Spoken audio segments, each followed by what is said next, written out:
నీ ఇంకా ఇల్లు కొనలేదారా? పట్నం పోయి గిన్నెండ్లాయే పాయికం ఏం చేస్తున్నావేంది?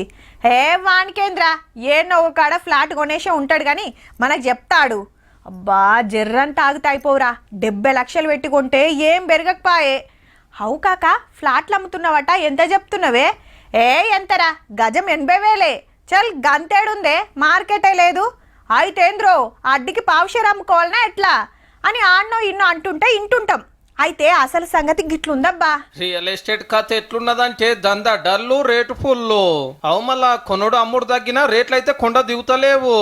ఓపెన్ ప్లాట్లది ఇదే కథ, వ్యవసాయం భూములది ఇదే కథ.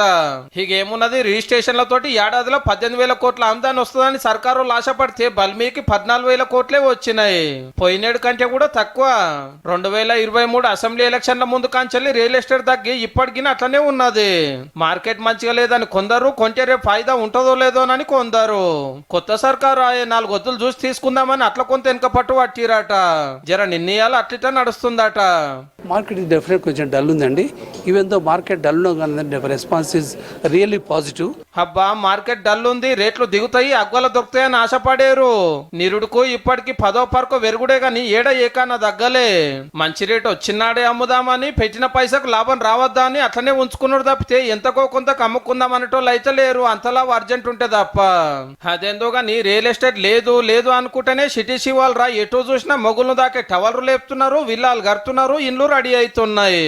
కొనేటోళ్ళు ఉంటేనే కదా పని పెట్టుకునేది. ఈ లెక్కన రేపు రేట్లు ఇంకింత మీదకి పోవుడే గాని కిందికి వచ్చే పరిస్థితి అయితే ఉండదు. చిన్నదో పెద్దదో ఇల్లు కొందాం అనుకునేటోళ్ళు ఒక ఆలోచన చేసుకుంటే మంచిదేమో.